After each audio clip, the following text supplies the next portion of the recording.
자, 오늘 말씀의 제목은 하나님 앞에 부요함이라는 제목으로 하나님 말씀 보겠습니다. 한동안 한국 교회뿐만 아니라 한국 사회적으로도 말세다, 이런 말세에 관련된 말들이 많이 있었던 때가 있어요.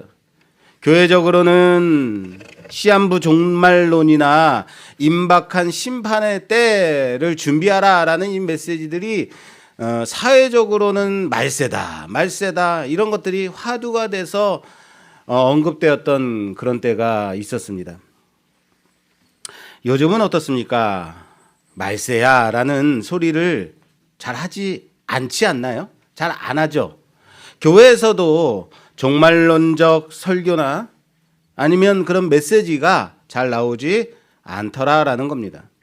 물론 이 말세라는 것 때문에 사회적으로 폐해를 끼치고 기독교적으로도 이단이 득세하게 되고 시한부 종말론에 대한 문제가 빠지게 되어서 집도 팔고 직장도 버리고 가족까지도 버리는 아주 어이없는 일들이 자행됐던 때가 있었습니다.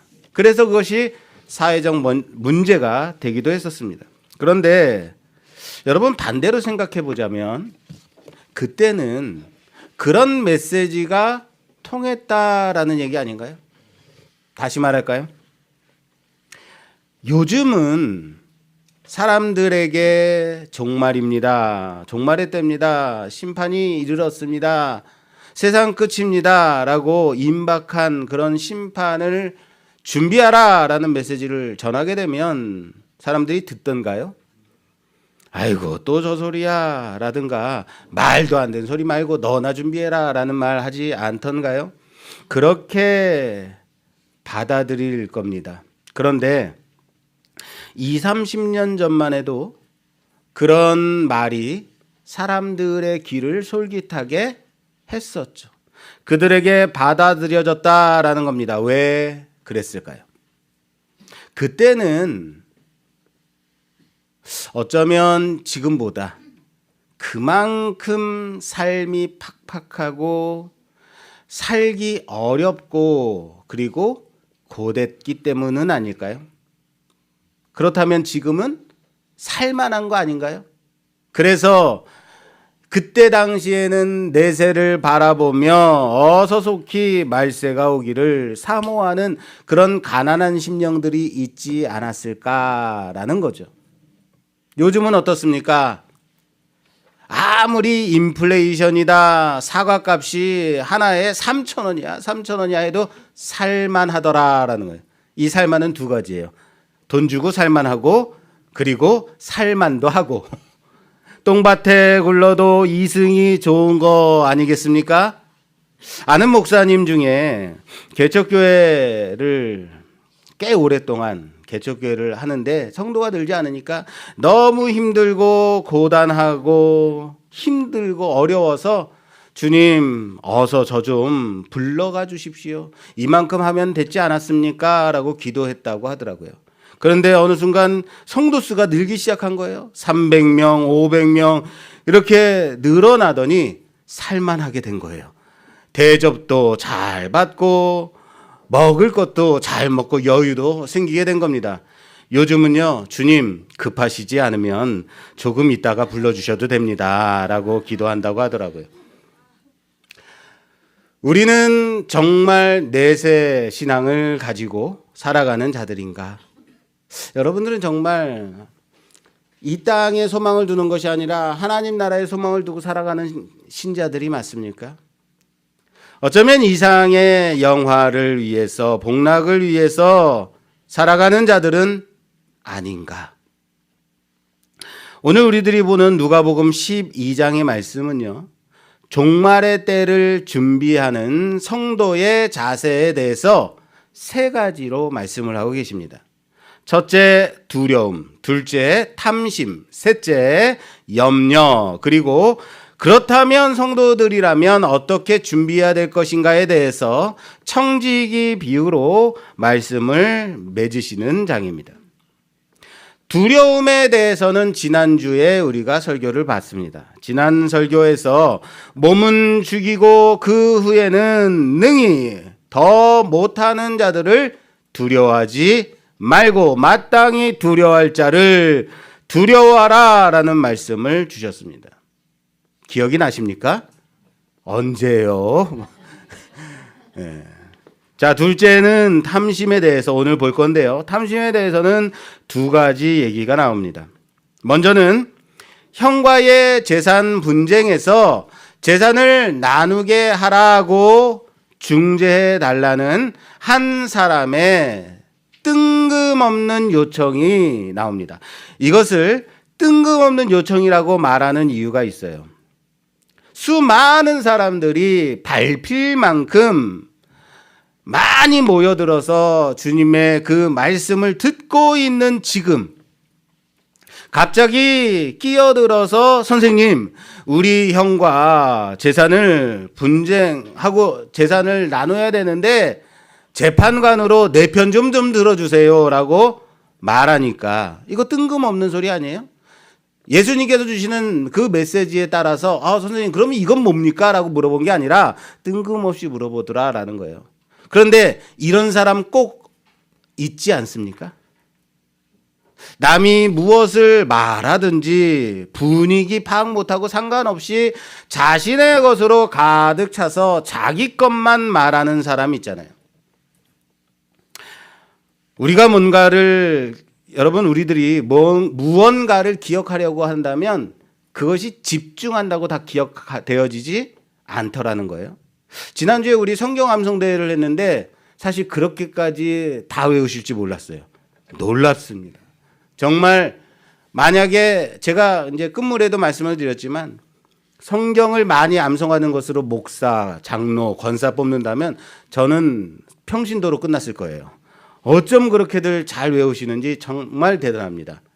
그런데요, 내가 외워야지 한다고 해서 외워지는 게 아니더라라는 거예요.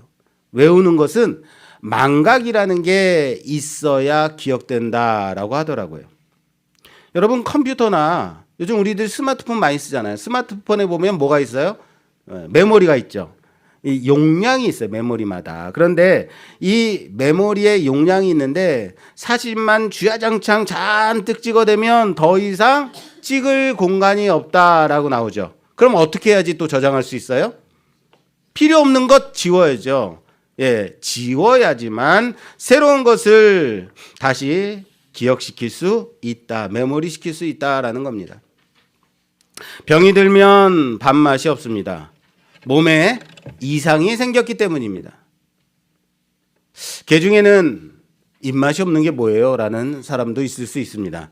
제가 그런 쪽에 조금 속하긴 합니다. 그런데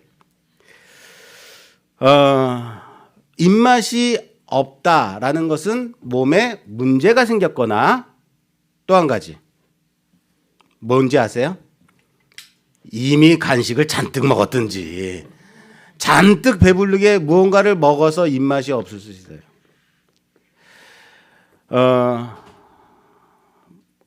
그 병이 들면 무언가를 먹을래도 먹을 수가 없기 때문에 기운이 빠지죠. 그러면 억지로라도 먹어야지 나 이런 말씀들 하시잖아요. 그런데 뱃속에 잔뜩 무엇가 들어있으면 간식을 많이 먹으면 밥맛이 없게 되더라.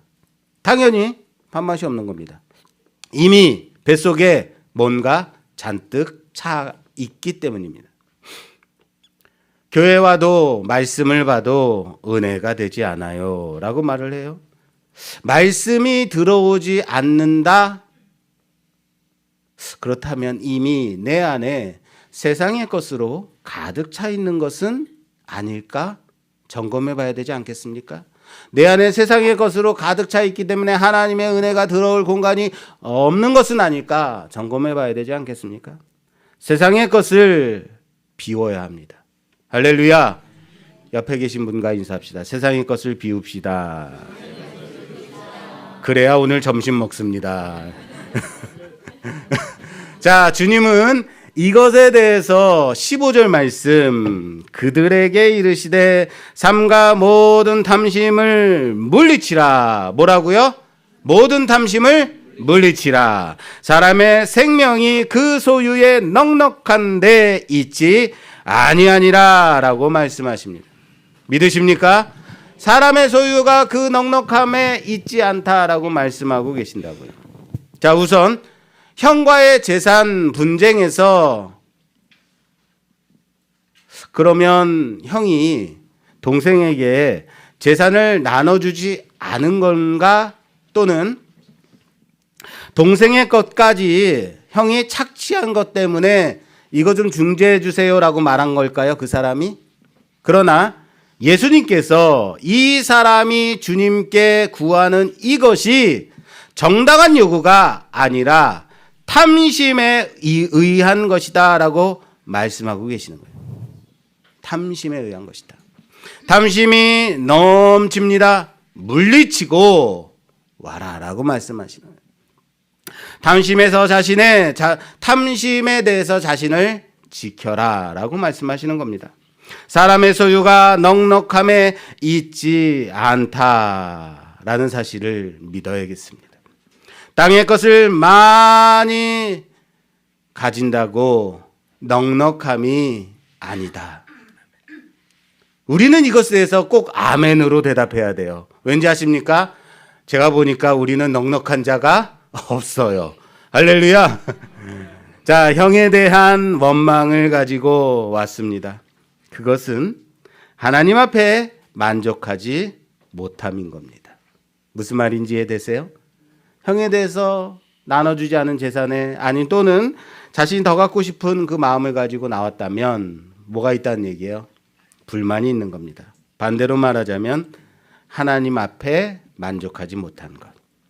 땅의 것은 있다가도 없어지는 것입니다. 그것이 땅의 것입니다. 하나님은 한 방에도 넉넉하게 하실 수 있습니다. 그러나 그렇게 하시지 않는다고요. 왜요? 소유의 넉넉함이 하나님께 있음을 알게 하기를 원하신다. 우리는 이 땅의 부요함이 하늘의 넉넉함이라고 생각하지 않는가? 이 땅에서 부요한 것이 하나님의 복받은 것이라고 생각하지 않습니까? 그러나 땅의 것으로 충만해서는 안 된다는 사실을 믿으시길 바랍니다. 복음성가에도 사람을 보며 세상을 볼 때 만족함이 없었네 찬양하죠. 그래야 나의 하나님 그분을 바라보기 때문이라는 사실이에요. 만족하지 않기 때문에, 만족할 수 없기 때문에 하나님을 바라보는 겁니다. 그렇게 찾게 되는 겁니다. 세상에 만족하면 하나님을 찾습니까? 찾지 않습니까? 세상에 좋아, 세상에 빠져 사는 겁니다. 자, 그렇게 해서 탐심에 대한 비유로 한 부자 비유를 들고 계십니다. 이 부자는 진짜 부자예요. 한 부자가 소출이 풍성해서 곡식을 쌓아둘 곳조차 없을 정도로 어떻게 할까 하고 고민을 하게 됩니다. 돈이 너무 많아서 야, 이 돈 어떻게 다 쓰냐 하고 고민하는 겁니다. 재물이 없으면 그런 고민 할까요? 안 할까요? 야, 그런 고민 좀 해봤으면 좋겠네. 하루하루 먹고 사는데 급급한 거죠, 우리는. 그런데 너무 많아서 이거 어떻게 재테크해야 되나라고 고민하는 부자입니다. 없으면 고민도 없다. 물론 야, 내일은 뭐 먹고 살아야 되나 염려는 있을 수 있겠죠. 부자는 그래서 결단합니다. 그래, 곡간을 헐고 새로이 크게, 아주 크게 지어서 이 모든 곡식들을 다 쌓아두자라고 결정하게 됩니다. 그러나 그날 밤에 하나님이 내가 너의 영혼을 찾아가겠다. 그러면 이 많은 재산이 누구의 것이 되겠느냐라고 말씀하시는 비유입니다. 우선 이 부자는 매우 큰 부자, 어느 정도 부자냐면 그 해 소출을 거두게 되었는데 이미 전년도 소출, 전년도의 곡식이 창고에 가득 차 있는 거예요. 더 이상 쌓아둘 곳이 없는 정도로 많이 가진 사람인 겁니다. 곡식을 쌓아둘 곳간이 부족하면 어떻게 해야 돼요? 곳간을 더 마련해야 되는 것이 맞습니다. 그런데 예수님이 뭐라고 말씀하세요? 그것을 무엇이다? 탐심이다 라고 말씀하세요. 왜 탐심이라고 말할까요? 요즘 5, 60대의 화두가 노후 준비라고 말하더라고요. 제 친구들도 노후 준비에 대해서 많이들 말을 하고 있습니다. 가난한 노후를 맞을 것인가, 여유 있는 노후를 살 것인가. 그래서 노후 대책으로 연금이나 적금 그리고 주택연금까지 준비한다라고 말하더라고요. 그럼 여러분, 이렇게 나의 노후를 준비하는 것은 탐심인가요? 그런데 부자에게는 탐심이라고 그러시잖아요. 예전에 목사들에게 요구됐던 것, 지금도 그럴 겁니다. 그래야 될 겁니다. 청빈이죠. 가난이 일종의 목사들의 덕목과 같았던 때, 그래서 평생을 교회 사역을 하면서 그렇게 재산 다 없는 재산까지 다 끌어다가 교회 터 잡고 교회 건물 보증금 잡히고 그렇게 사역했던 때가 있죠. 지금도 개척교회를 하시는 분들은 참으로 그런 목사님들이 많습니다. 작은 교회들에 가보면요, 교회 안에다가 한쪽을 칸을 막아가지고 목사 사택으로 만들어서 그렇게 거기서 거주하며 살았던 그런 교회들이 일반이죠. 개척교회들은. 이런 상황에서 여러분, 목사 퇴직금 준비하는 교회가 얼마나 될까요? 목사 퇴직금 준비한 교회가 있을 수 있겠습니까? 그러다 목사 은퇴 때가 되면 어떻습니까? 그러면 교회는 교회대로 빚을 얻고 융자를 얻어서 은퇴 목사 예우해주고 남는 건 교회 빚밖에 없더라라는 겁니다. 간혹 목사가 너무 많은 예우를 요구해서 은퇴하는 과정에서 덕이 안 되고 서로 얼굴 붉히고 이로 인해서 교회를 떠나가는 성도들도 많이 생기게 되는 예를 봅니다.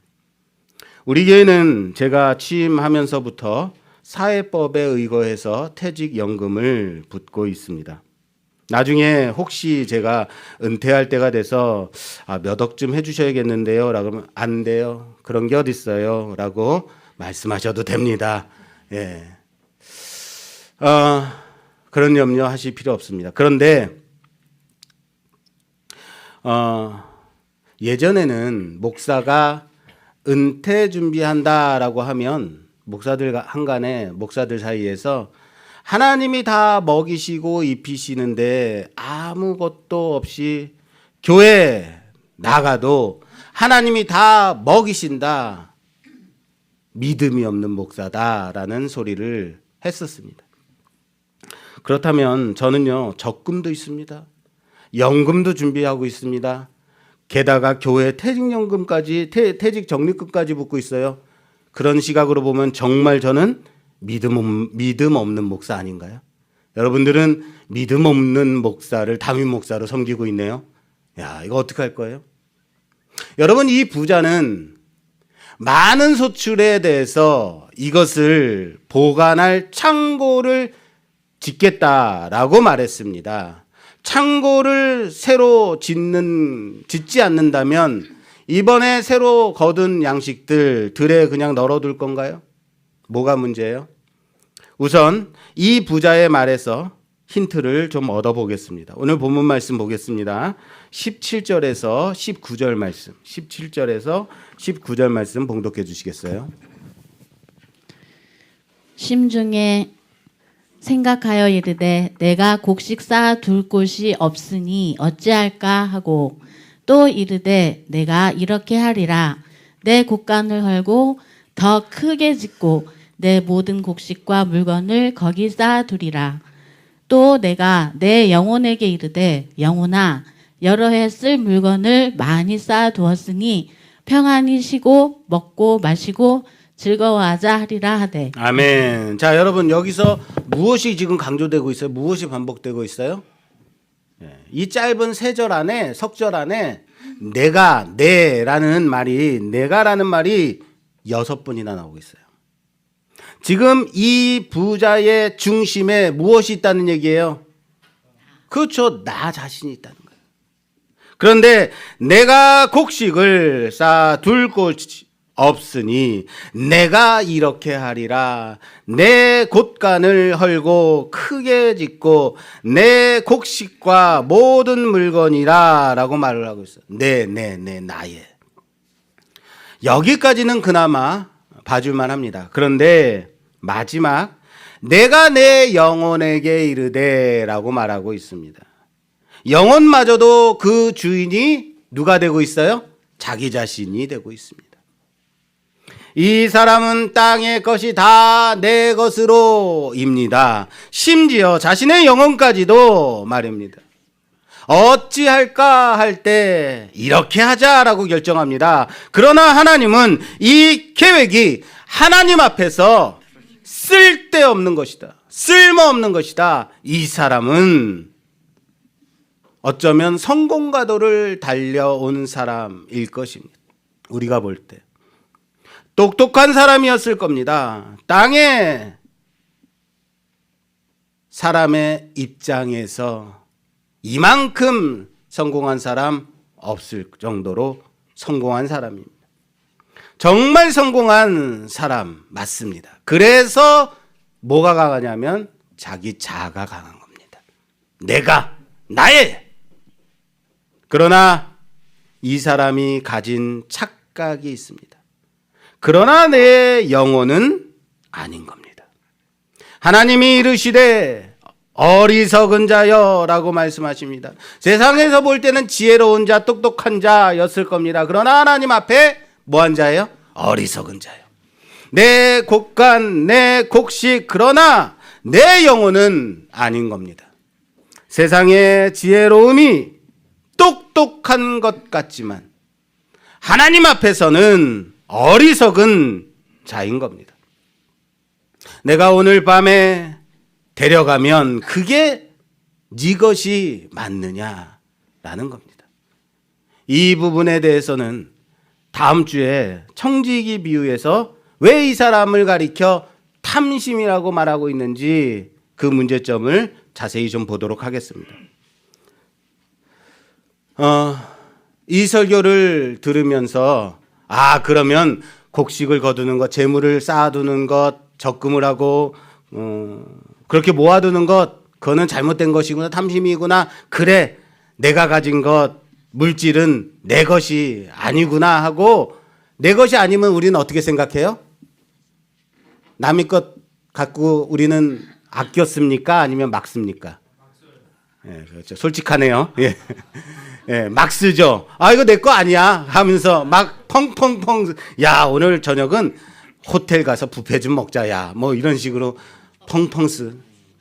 그래서 우리는 항상 가난한 거예요. 자, 이건 그래서 물질을 쓸 수 있을 때 마구마구 써대라라고 주시는 말씀이 아닙니다. 주님이 11장에서 바로 오늘 본문은 12장이에요. 바로 앞장에 어떤 내용이 있었어요? 바리새인의 외식에 대해서 분노하셨어요. 화 있을진저. 그런데 한 사람이 갑자기 와서 형과의 유산을 나누게 해달라고 요청하는 겁니다. 생각이 없는 거죠. 그런데 과연 우리는 생각이 있습니까? 우리는 다른가요? 바리새인보다도 어쩌면 못한 자들 아닐까요? 왜요? 그들은 그나마 겉으로는 지킨 자들 아닌가요? 예배를, 기도를, 금식을, 구제를 그렇게 행한 자들 아닌가요? 그러나 우리는 그것마저도 못하는 자들 아닌가요? 약자에 대한 배려도 없습니다. 외식조차도 없는 자들. 외식할 게 있어야지. 사 먹는다는 얘기가 아니에요. 그게 요즘 기독교 아닌가. 우리는 말하지 말아야 할 때도 분간하지 못하는 자들 아닌가요? 이 사람이 바로 우리의 모습이다. 이 사람처럼 말이죠. 탐심을 물리치십시오.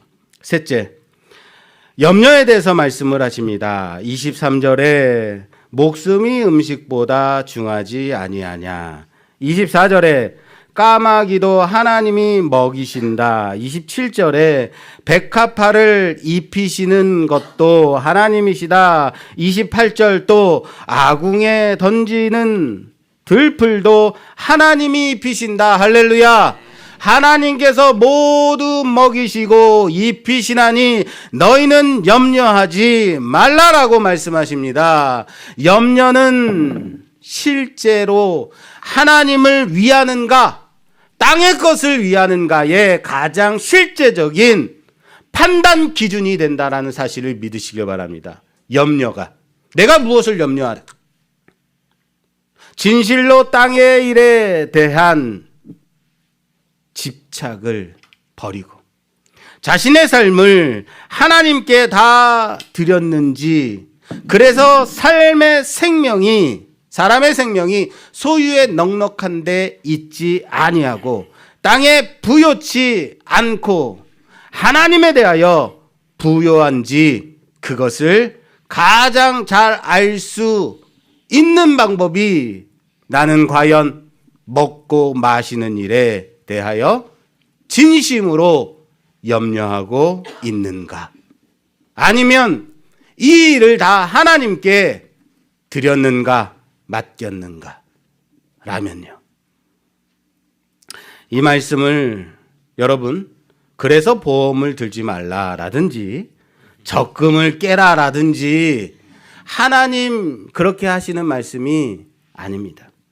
미래를 준비하지 말라는 것이 아니라고요. 다음 주에 확실하게 말씀을 드리겠습니다. 이 말씀의 의미는 염려라는 것이 하나님에 대한 전적인 신뢰의 결여, 하나님을 신뢰하지 않은 것에서 오는 것이다라는 거예요. 내 삶을 내가 책임져야만 하기 때문에 거기에서 염려가 오는 겁니다. 땅의 문제에서 내가 나의 삶을 하나님 없이 책임져야 한다라고 생각하기 때문이라고요. 그래서 뭐 한다? 염려하는 것이다. 하지만 진실로 물질과 소유에 있어서 문제의 본질이 하나님께만 있고 사람이 땅의 것에 집착하는 것이 불신앙이라는 것을 제대로 깨달은 사람이라면 염려할까요? 염려하지 않을까요? 염려할까요? 염려하지 않을까요? 염려하지 않는다라는 겁니다. 그러면 어떻게 해야 될까요? 오늘 본문 말씀 뒤에 25절, 26절 말씀 봉독해 주시겠어요? 25절에서 26절. 또 너희 중에 누가 염려함으로 그 키를 한 자라도 더 할 수 있느냐? 그런즉 가장 작은 일도 하지 못하면서 어찌 다른 일들을 염려하느냐? 아멘. 우리가 염려하는 것이 마치 염려함으로써 우리의 키를 한 자라도 키우려 하는 것과 같다라고 말씀하시는 겁니다. 여러분, 염려하면 과연 우리들은 우리의 키를 자라게 할 수 있을까요? 그렇다면 저는 187만 됐으면 좋겠습니다. 그럼 매일같이 염려했을 텐데. 물론 요즘은 키 키우는 수술도 있고 주사도 있다라고 하더라고요. 그런데 문제는 뭐냐면 애들이 어렸을 때 이것을 하면 안 되는데 부모들이 염려해서 어렸을 때 이 주사를 맞히고 그래서 문제가 생긴다라고 하더라고요. 염려해서. 그러나 염려 자체로는 아무 일도 일어나지 않는다. 자, 옆에 계신 분하고 인사하죠. 염려 자체로는 아무 일도 일어나지 않습니다. 그럼 어떻게 해야 될까요? 여기에 우리가 마치 키를 키울 수 없음에도 염려하는 것이 불가능한 것을 염려하는 것, 그것은 가장 작은 일이다라고 말씀하시죠. 보세요. 생각해 보세요. 여러분, 키를 키우는 것은 작은 일입니까? 큰 일입니까? 정말 작은 일이에요? 정말 별거 아닌 일이에요? 자, 우리가 스스로는 도저히 할 수 없는 일이에요. 작은 일이에요? 큰 일이에요? 네, 큰일 그 이상이에요. 불가능한 일이죠. 우리에게는 가장 큰 일이라고 말할 수 있습니다. 그러나 이것을 주님께서 뭐라고 말씀하셨다고요? 가장 작은 일이라고 하셨다고요. 가장 작은 일. 이게 과연 작은 일이 맞나요? 이게 무슨 말씀이에요? 무슨 말이냐면, 얘들아, 이것이 하나님께 가장 작은, 하나님 앞에서는 하나님께는 가장 작은 일임에도 불구하고 아무것도 아닌 일임에도 불구하고 너희는 하지 못하면서 어찌 다른 일들까지도 염려하느냐라는 말씀. 이 말씀은 하나님께 가장 작은 것도 할 수 없는 것을 굳이 염려하지 말고 너희가 할 수 있는 일을 하라라는 말씀이에요. 그러면 우리가 할 수 있는 일, 그게 뭘까요? 기도일까요? 하나님 키를 키워주십시오. 자, 오늘 33절에서 34절 말씀 마무리로 보겠습니다. 33절에서 34절. 너희 소유를 팔아 구제하여 낡아지지 아니하는 배낭을 만들라. 곧 하늘에 든 바 다함이 없는 보물이니 거기는 도둑도 가까이 하는 일이 없고 좀도 먹는 일이 없느니라. 너희 보물 있는 곳에는 너희 마음도 있으리라. 아멘. 예수님께서 염려함으로 내 키를 한 자라도 키울 수 있더냐? 하나님 앞에는 지극히 작은 것, 그것도 못하면서 내 자신을 위해 먹는 것, 입는 것을 위해 염려하지 말고 할 수 있는 것을 하라라고 말씀하시면서 주시는 말씀이 뭐냐면 구제죠. 그게 뭐예요? 구제. 구체적으로 하늘의 보물을 쌓아두는 것, 그것이 바로 뭐라고요? 구제라고 말씀하고 계십니다. 네가 소유로부터 자유함을 얻고 하늘을 바라보는 자가 되었느냐? 그렇다면 내 이웃에게 내 소유를 나누어 주어야 한다라는 말씀이에요. 이것이 소유에 있어서 자유를 누리게 된 성도가 실제로 가지게 되는 방법, 부유한 방법입니다. 자신의 소유를 자신을 위해 쌓아두지 않고 하늘에다 쌓아두는 방법을 예수님은 무엇이라고 가르치시고 계십니까?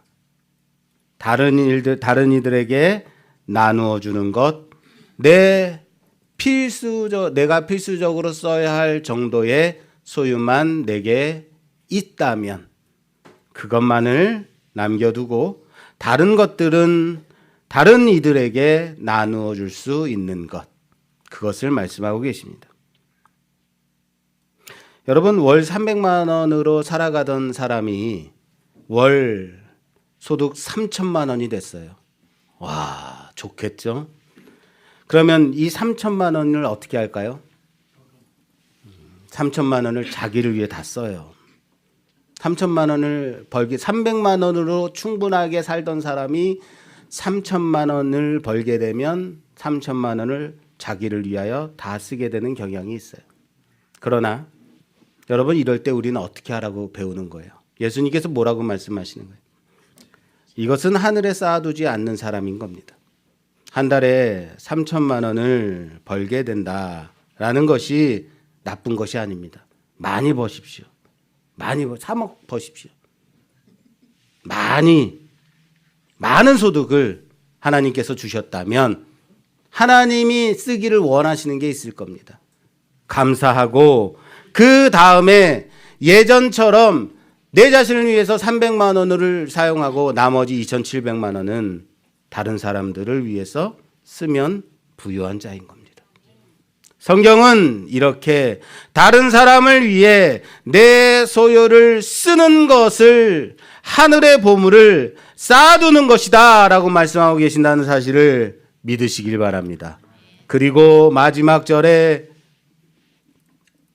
이렇게 하는 행위를 가리켜서 내 보물이 있는 곳에 너의 마음도 있다라고 말씀하십니다. 이 말씀은 여러분 교회에다가 헌금 많이 하십시오라는 말씀이 아닙니다. 가져오지 마십시오. 그렇다고 헌금을 안 하신다는 건 아니에요. 자, 내가 과연 세상의 부요함을 추구하는 자인가? 하나님 앞에 부요한 자인가? 내가 바라보고 소망하는 것은 과연 이 땅에 있는 것들인가 하늘의 소망인가를 가르치는 말씀이라고요. 야고보서의 말씀에 보면 형제에게 더 없게 하라, 배 부르게 하라라는 말씀이 있습니다. 그렇게 말하면서 그 형제에게 먹을 것, 입을 것 주지 않는다면 그것이 사랑인가? 무슨 뜻인지 아시겠어요? 말로만 하는 사랑은 사랑이 아니다 라는 말씀입니다. 이웃을 돕는다 했을 때 이웃에게 말로만 베푸는 것이 이웃에 대한 사랑이 아니라고요. 보물이 있는 곳에는 내 마음이 있다는 것입니다. 이웃과 함께 나눌 수 있는, 그렇게 추워지는 겨울을 따뜻하게 보낼 수 있는 우리 모두가 되었으면 좋겠습니다. 그때서야 나는 이웃을 사랑한다라는 말로 할 수 있는 자인 겁니다. 보물이 전달되지 않는다면 마음도 전달되지 못하는 것입니다. 내 소유를 헐어서 이웃을 줄 수 없다면 나는 이웃을 사랑하지 않는 것이다. 이것이 보물이 있는 곳에는 내 마음도 있다라는 말씀의 의미인 것입니다.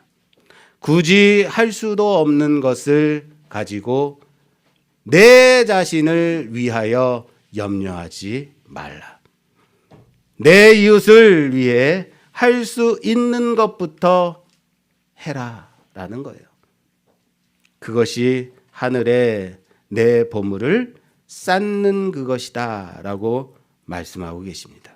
사랑하는 여러분, 하나님에 대해 여러분들은 부요하십니까?